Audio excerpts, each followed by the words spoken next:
Although I do my own introduction that time. Oh, big step change!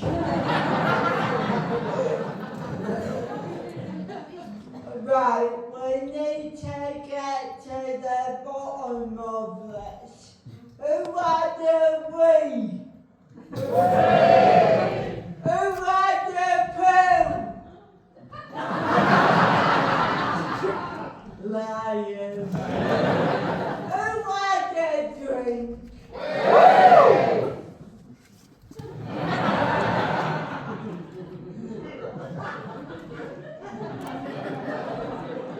And who?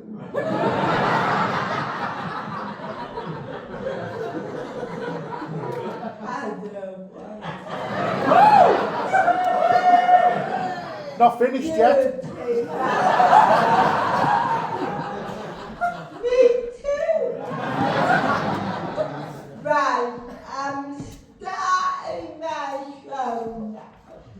And I feel like there's a lot of importance on the first line of the show. Because it sets out who I am and the tone of the show. And I think I have it. Right.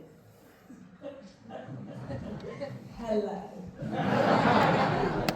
I'm Rosie. I am disabled and I am gay. Basically, I've been first in line for the concentration camp.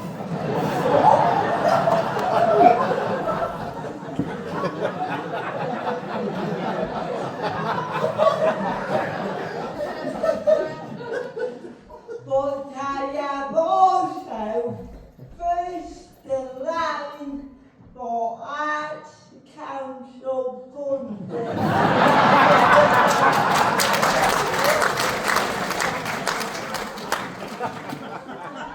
Swings and random.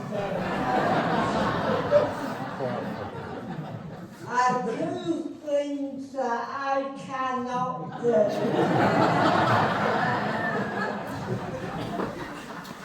My show is called I Can't Tell What She Said. Unlike some people hear it.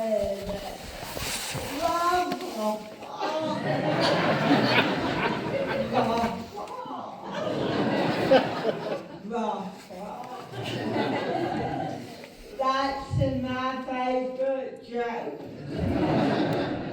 So if you didn't like that one, it is downhill. I called it I Can't Tell What She's Saying because that is something that is said to me every single bloody day on social media, usually by a man called Darren.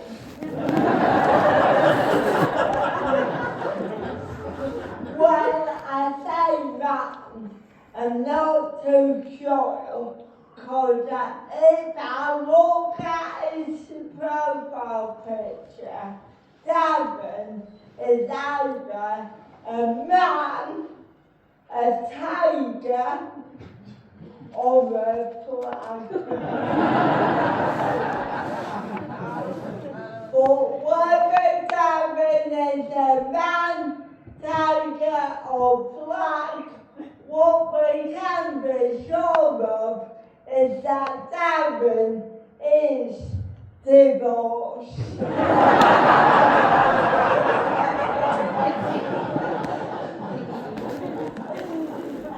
Darren never stops there though. Darren will always say, I can't tell what she's saying, but she is not funny.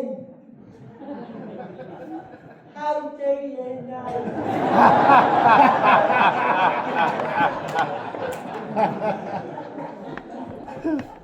I never meet Darren in real life. The people that come up to me in real life are lovely. And recently, people come up to me and say they like me in a TV show called Taskmaster. Thank you. I really love doing that. It was a dream come true. I tell you, who didn't like me doing it? Darren.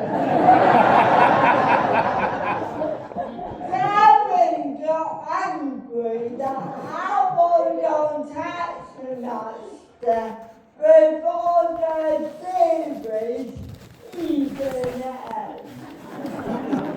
Darren got on this little keyboard and when always PC combat Rosie Jones on Taskmaster, she couldn't have won it all. She couldn't have won all the points just because she's disabled. What? I showed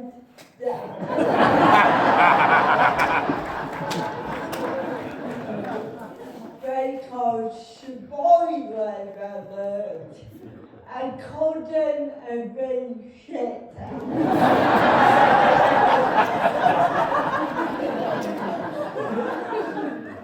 I came bottom, I lost the entire series, and really I did that to prove a point. The point being that we, as disabled people, have the right to also be mediocre.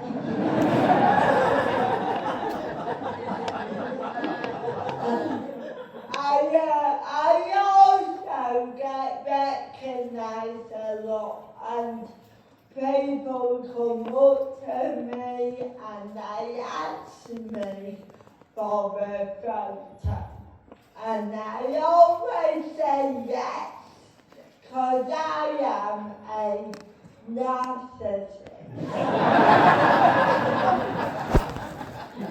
But sometimes when the person opens up their phone, I can see that the last thing that they Googled was disabled comedian. And this is all true.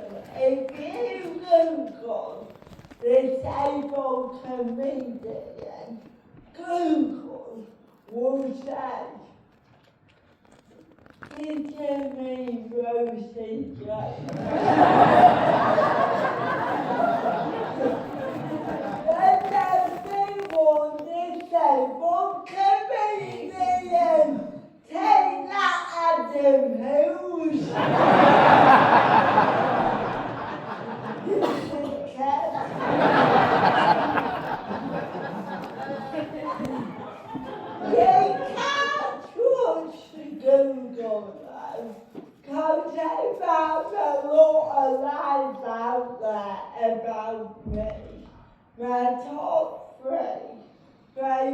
lies on Google is that I am 5'10". I am worth $200 million. And I am currently married to an American lawyer called Margaret. Which is crazy, because I am 5'2", only worth $180 million.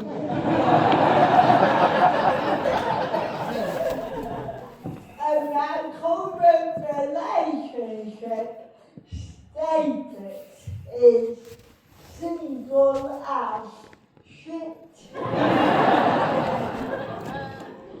I'm single and never had a girlfriend, never been in a relationship, and I think there's several different reasons for that. Like, I think I was single when I was younger, because I was a pervert.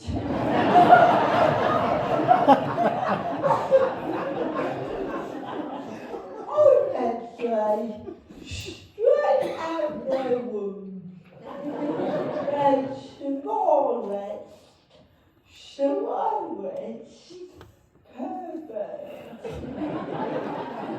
ever. Here's a fun fact. You are allowed to be a pervert if you are slow enough to be caught.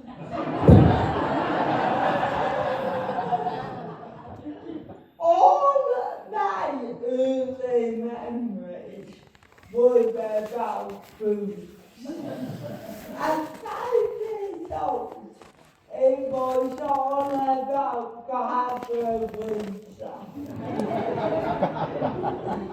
and her bra flinging off in Carry-On Camping. At 6 years old, it was about Terry Hatcher not wearing a bra and James Bond. I like that.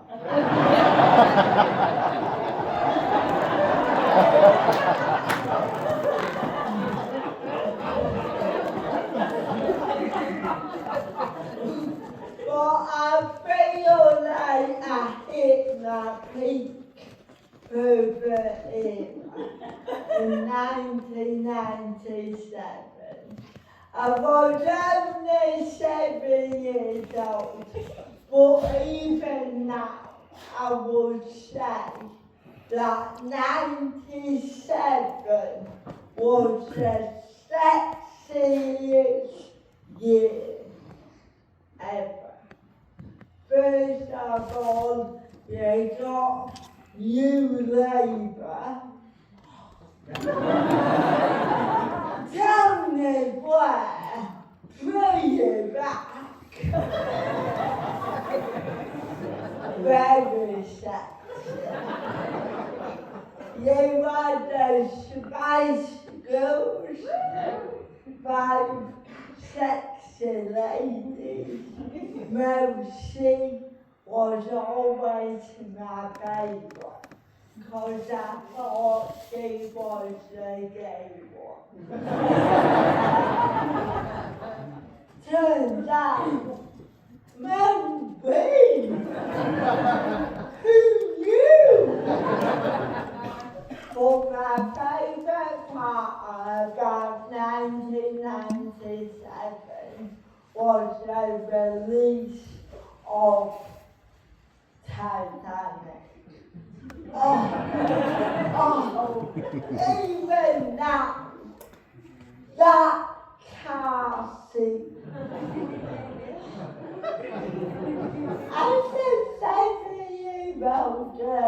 I will watch the film, watch it open to the car scene, stop it, and start again. Even now, I've never seen the ending. I'm sure they have a lovely time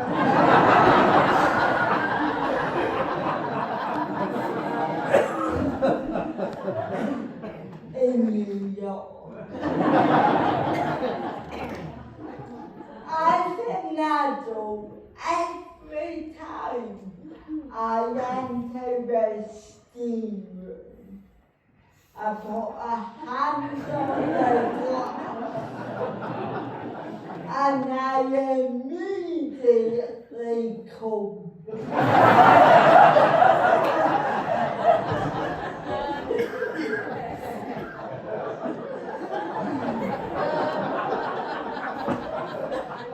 When I was a teenager, I think I was single because I was suddenly aware of my disability. I was aware that every time I turned on my TV from Argos, and I would see a disabled character, they would always be the victim. They would always be the vulnerable person. And to this day, I have never seen an accurate representation of a disabled character in a loving, happy, healthy, romantic relationship. So, if you never see it, how could you ever believe that that could happen to you? Right, I know that bit isn't funny. Don't worry. We haven't gone into a TED Talk. I needed to tell you that because that's my reality. That is what makes me who I am. But at no point do I ever want you to feel sorry for me. And if you do, I just need you to remember one thing. I am incredibly rich.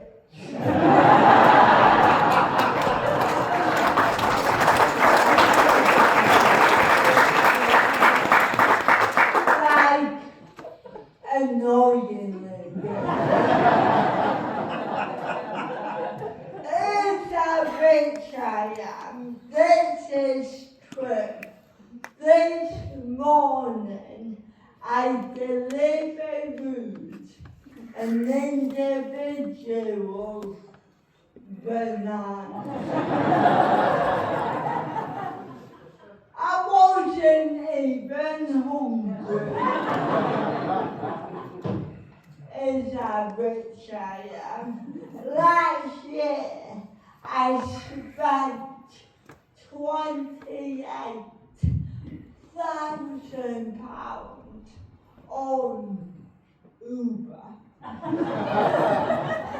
But in my defense, it was a hell of a journey.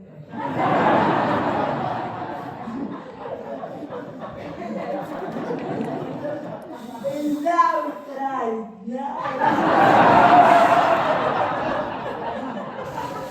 it's not seen as a family for 2 years.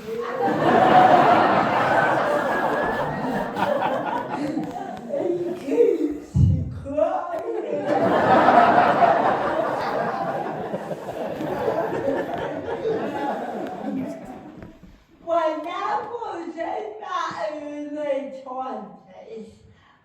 think I was single, cause I knew what I was to get, but I didn't know how to come out.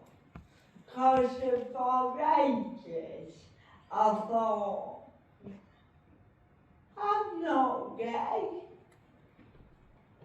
I'm disabled. That's my thing. I can't take two boxes. It takes me that long to take one. Even though I was in the closet, I did a typical gay girl thing, and I fell in love with my straight best friend. And it was okay until one night we went out and she kissed a guy. So I did the normal thing and I went round that club and I kissed 8 boys. So when we went home, I could say, oh, did you only kiss one guy? I kissed 8. Are you sure you're not gay?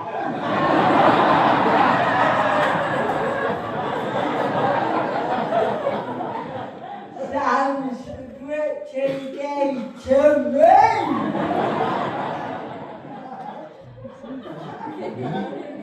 And then I came out and it was great. But at the same time I found comedy and suddenly that became the love of my life.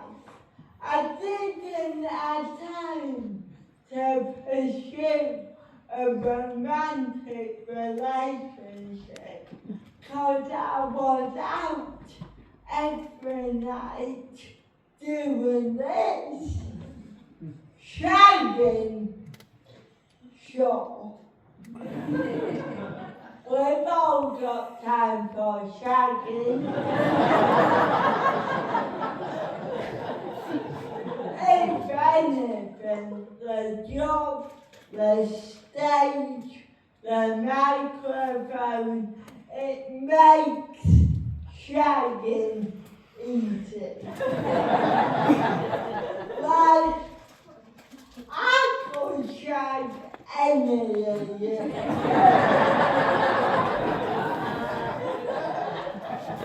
And that is power. And now I'm 35. I'm finally comfortable with my disability, my sexuality, and confident enough in my career that I no longer gig every night. I've finally got time to pursue that real romantic love that I've always wanted. And I'm still single, which leads me to one conclusion. And now must be single because deep down who I am is a cunt.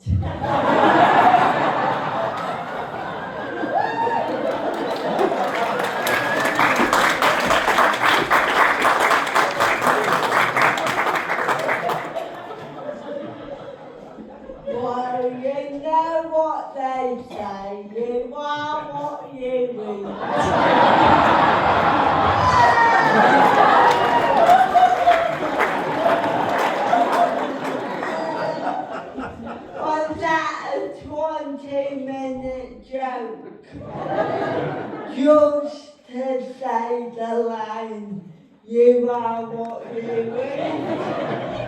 Yeah!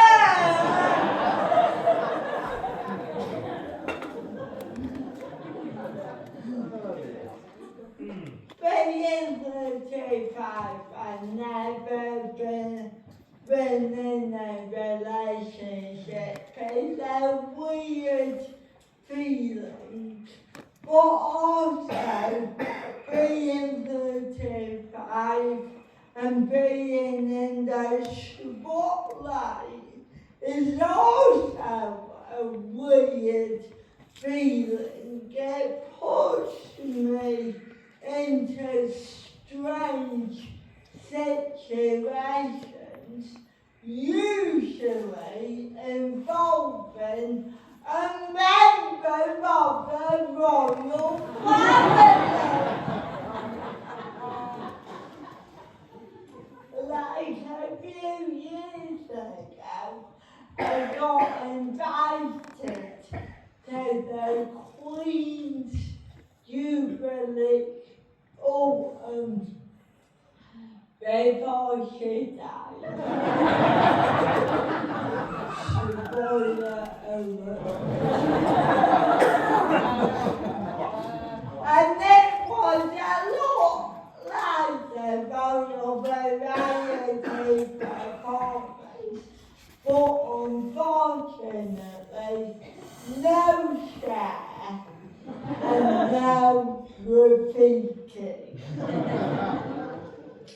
It was a weird mix of celebrities, and at the start of the day they put us in a big room all together.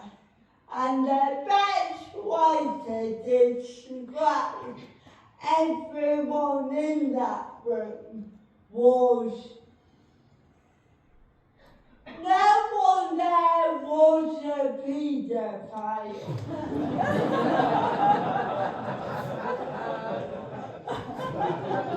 But if it was announced that they were, you wouldn't be surprised.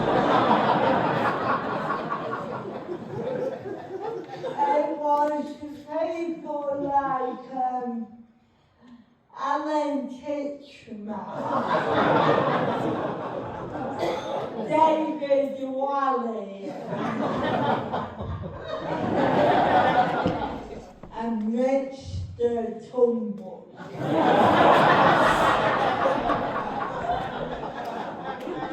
And everyone there knew their face, but not really their name.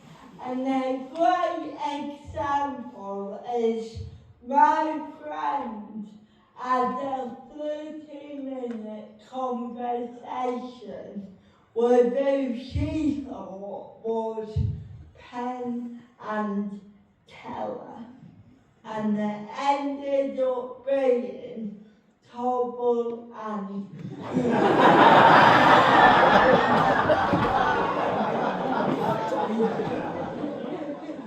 So after the pedo, they all put us into buses, one bus for every decade that the Queen had.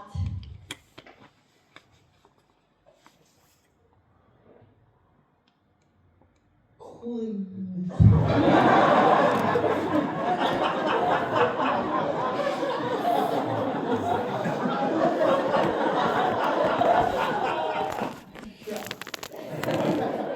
I was in the 2010 bus, which I quickly realized was a shit bus. I was in there with people like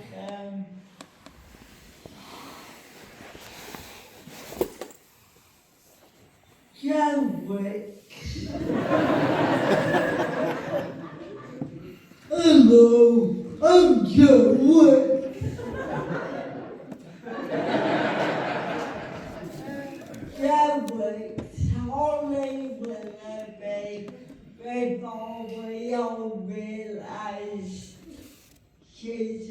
twat.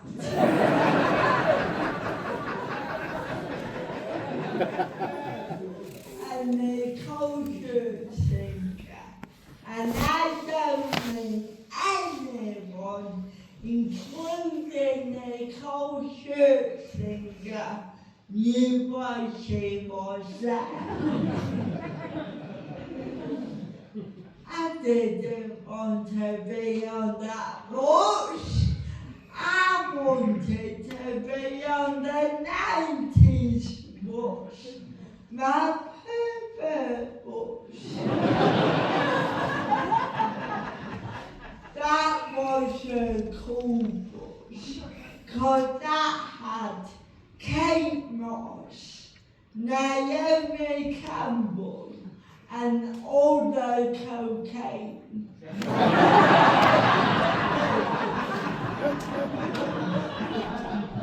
That bus also had a singer on it called Sonique.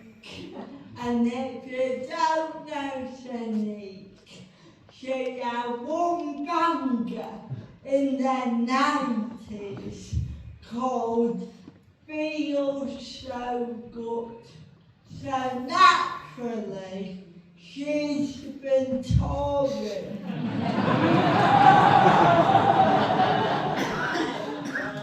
ever since. I liked Sonique, I really did. Firstly, because she was obviously a bit worried that not everyone would know who she was. So to combat that, every time she entered the room, she would do so singing her own song. I also liked her because at the end of the day, she came up to me and she said, "Rosie, do you want some cocaine?" No, she didn't. Fun fact, I've never tried cocaine. Not because I don't want to, but because I'm worried that I will try it and then I will be normal.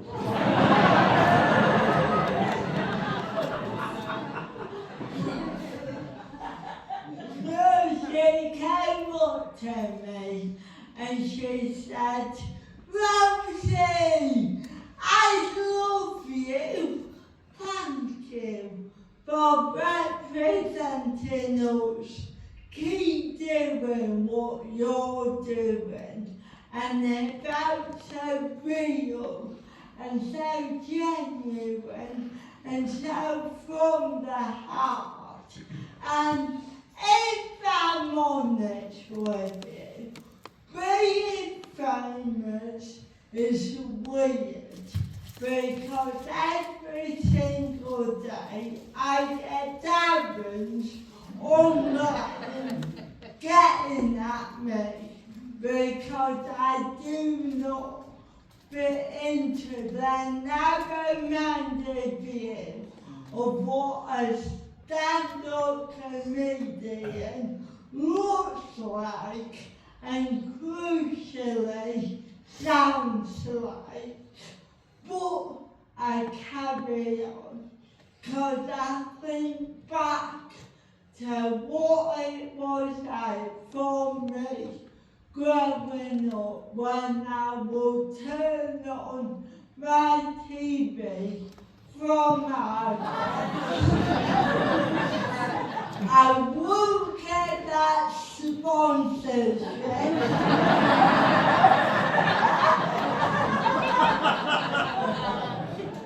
And I will never see anybody that I could relate to. That was so isolating, So the fact that people can now see me and think, oh, if she can do it, maybe I can do it. That means everything, especially right now, where all over the world, people of different minorities are getting victimized and persecuted for who they fundamentally are. Now is the time to stand up and to embrace diversity, because I cannot stress it enough. Representation of all kinds matters.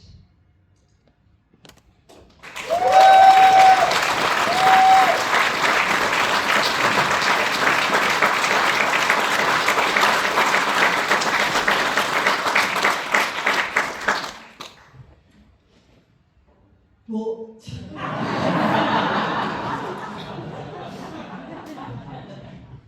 sometimes when someone comes up to me and says, thank you for representing me, I'm stood there as a gay, disabled woman going, which one?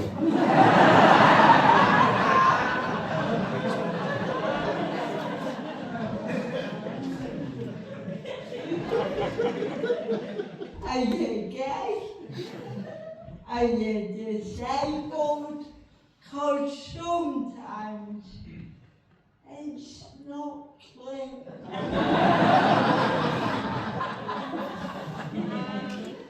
So when Sonique came up to me and said, thank you for representing me, I was stood there going,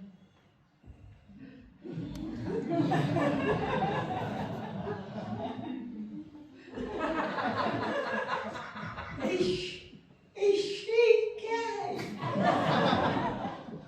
Or is she disabled? Or am I black?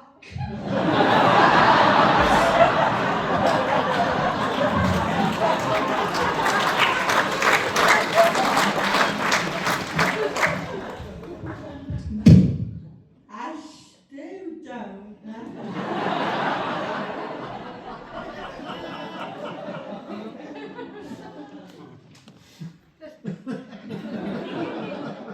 I think I might have my banana. This is what they call in the industry a classic 40-minute banana break. You think of me as Andy Murray, but with a personality.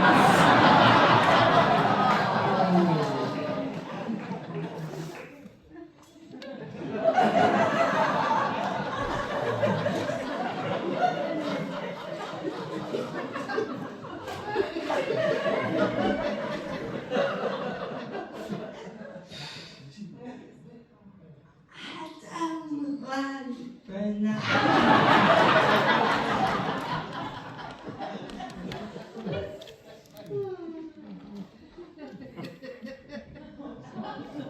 Who thinks I can chuck it in my breakfast?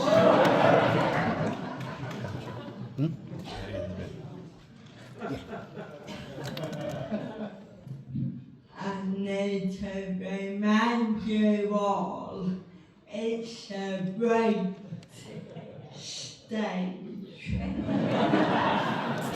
So this is a point where I die. Thank you.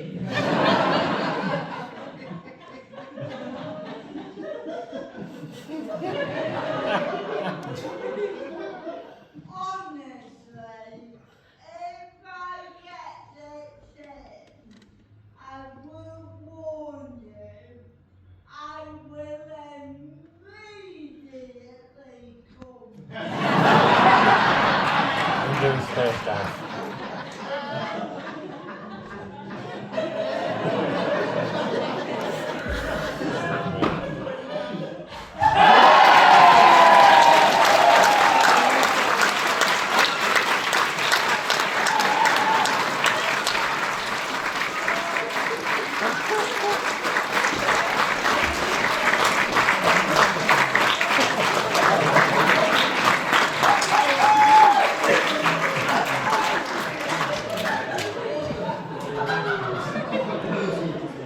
Fucking hell! Oh my god! That was fucking incredible! Oh my god! Don't tell anyone that happened because the fucking government will take away my banner.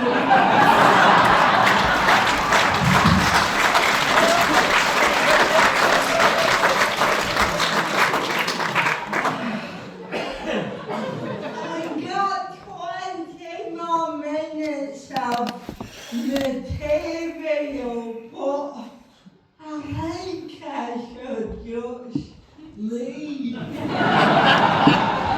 Because nothing will ever be like.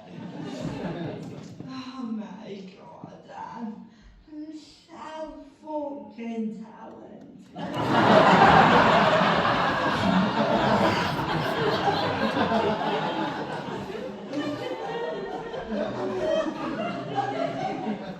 I want to end on two stories of meeting two different strangers. They're very different stories, but I think they sum up what it's like to be me right now. What it's like to be a disabled woman in the spotlight. The first stranger I met a few months ago. I was doing a gig in London on a Saturday night. Have you heard of London? It's shit. And naturally, I fucking nailed the gig. No banana, just jokes. And at the end, a guy asked me for a selfie, and I knew it was legit, cause it didn't even need to Google me. And I took the photo, and I walked away, and he shouted, "Can I just say one more thing?" And I thought, well, you are gonna. So I went back to him, feeling a bit worried about having my second ever conversation with a man. And they said to me, I'm from Liverpool, but I came down to London for the weekend to see Oasis, but I couldn't get in because they were sold out and I couldn't get tickets on the door.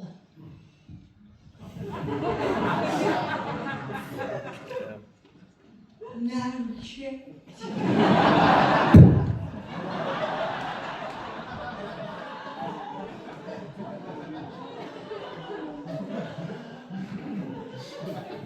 Then he said, so I thought, what's the second best thing to do in London?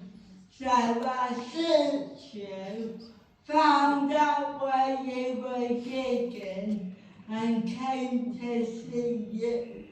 Because me and the lads have a WhatsApp group where we share videos of you and we mock you.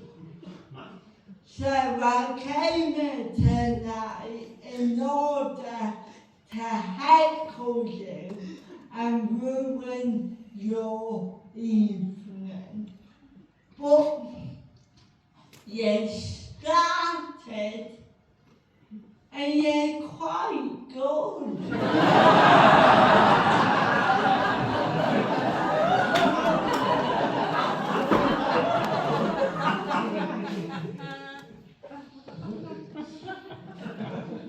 So I said, oh, Darren.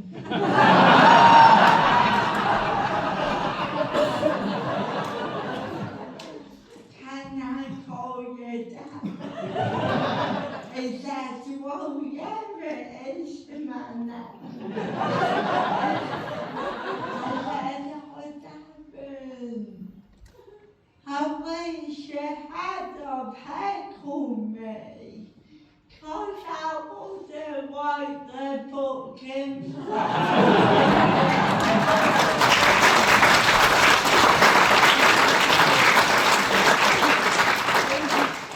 Before I tell you my second story, I need to come clean about something, 'cause I've been lying to you.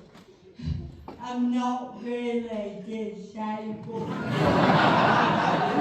I told you I'm good at impressions.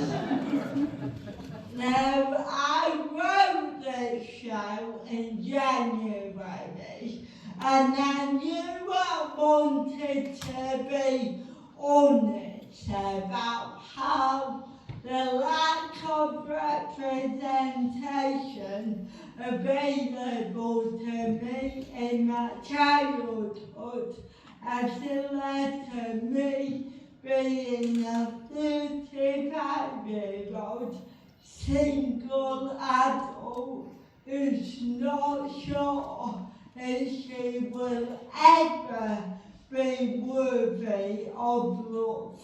It was gonna be my most honest and vulnerable talk show yet. And crucially, by talking about being single every single night, it will guarantee that I will get laid.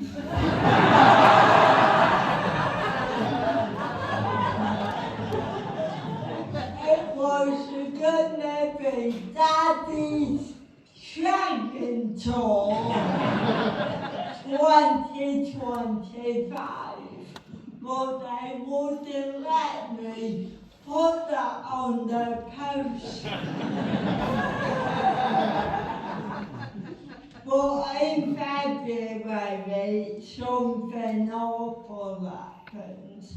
I met someone, and now I have a girlfriend.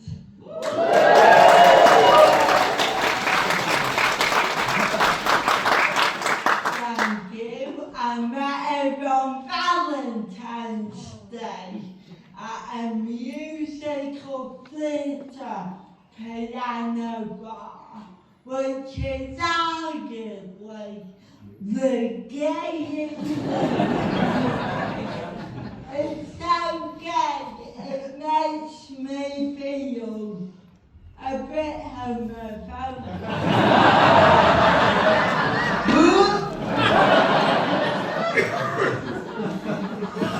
And we were doing that lovely thing when you meet someone of chatting a bit, kissing a bit, chatting a bit more, stopping and singing the entire soundtrack to Wicked.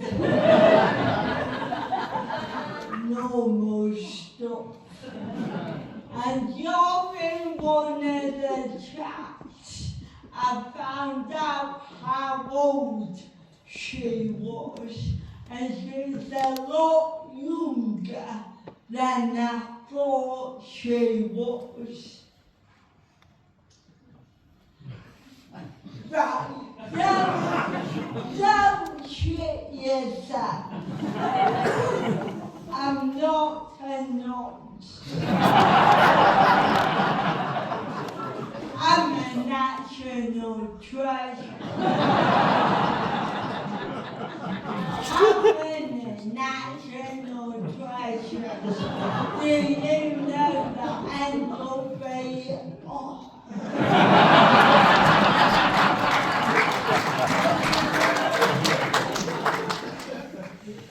She is 28, which feels okay until you work out that she was born in 1997. AKA my peak purpose. I couldn't get over it. The night we met, I said, "What? So you don't remember the release of Titanic?" She said, "Titanic? The film about the boat that sinks." I said, "What?"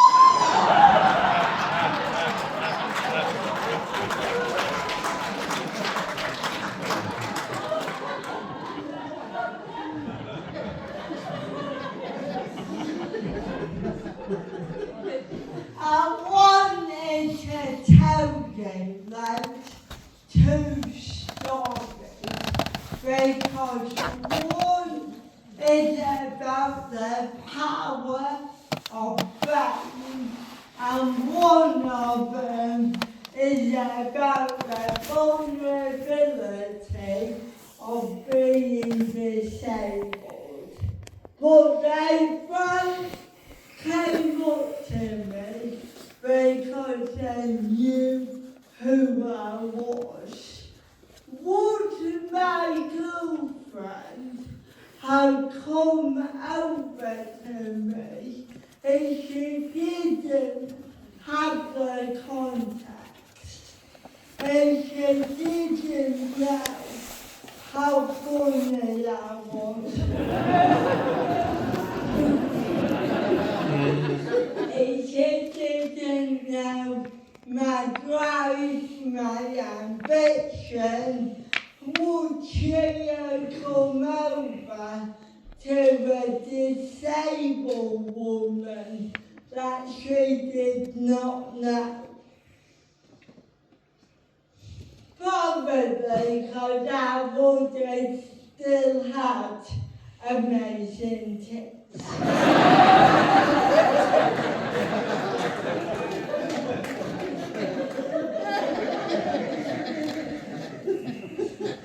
But even now, I think about the Oasis guy. I think about Darren because in that moment, I felt so vulnerable that I got out of that situation as quickly as I could.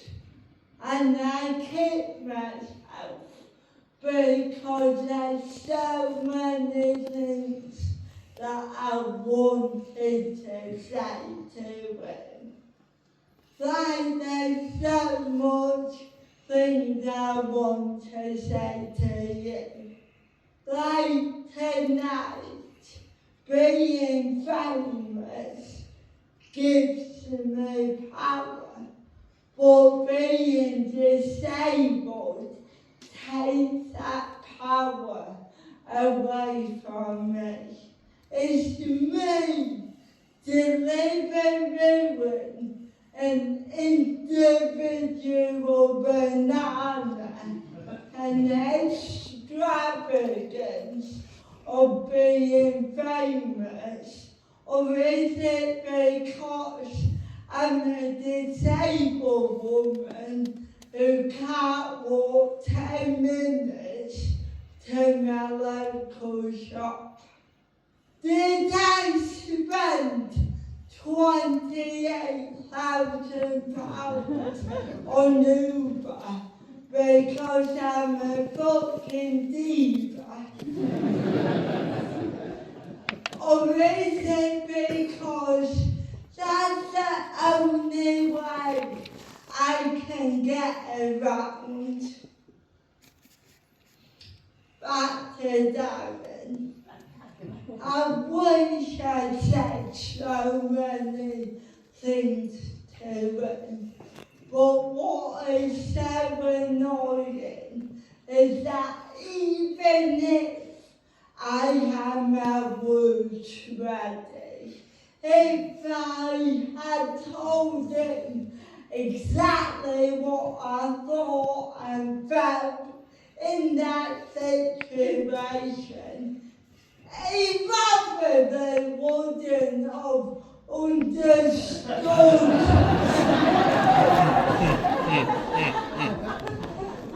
So, to make it easy for all the Darrens and all the lads in the WhatsApp group, I've written them a letter.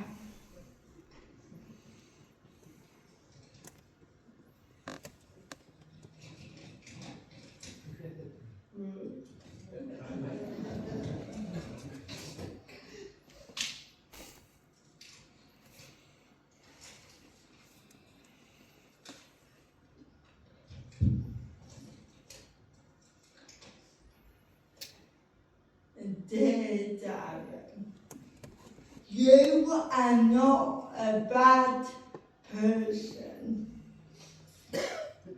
Sure, you have a bad taste in music. But for that I blame the rise of Britpop, which peaked in 1995 and then maybe a year to 97. I think you're scared of the unknown and people who don't look or sound like you. The world looks different to how it looked when we grew up. I agree. Terry Hatcher is wearing more underwear. I am not the reason you're unhappy. You are looking for someone to put your anger on, and you've chosen me because you think I'm an easy target. Being different is wonderful. Stop lashing out and calm the foot down. Be inquisitive. Talk to people who are not like you. And don't be afraid to ask questions unless the question is, can disabled people have sex? We can. We all have hearts and souls and minds, unless you are, in fact, a flag.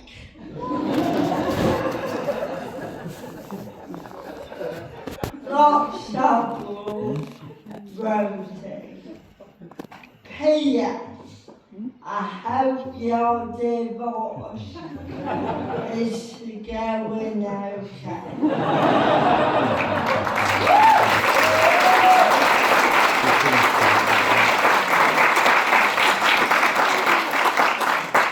Let me know if you need a divorce lawyer. According to Google, I am married to one.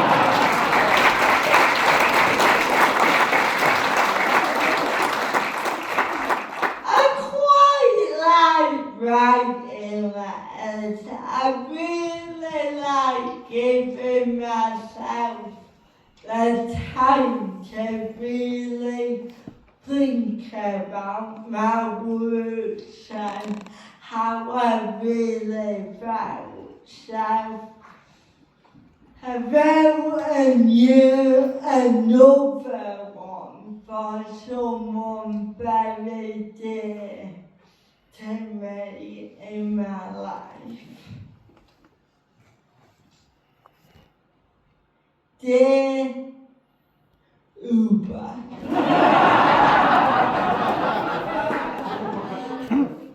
sorry for making you wait outside for the entire tour, but more than that, I am sorry that I make you put your hand on the glass.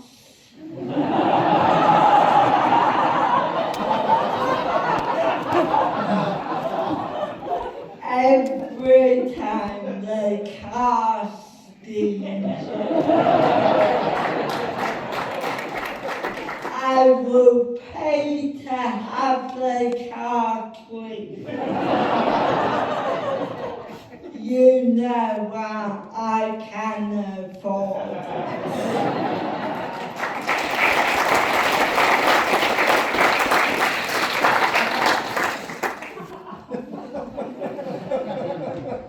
And if I've written 2 letters, I feel like my girlfriend deserves a letter. Dear girlfriend, I should learn your name. Sorry about that. Thank you Thank you for coming up to me in that super gay bar on a super cold night. Thank you for navigating this brand new path with me. A disabled person absolutely deserves to be in a happy, healthy, romantic relationship. And we are living proof, baby. Thank you for also letting me eat doner kebab pizzas in bed. Lots of love, Rosie. P.S. Thank you for also fucking loving gravy.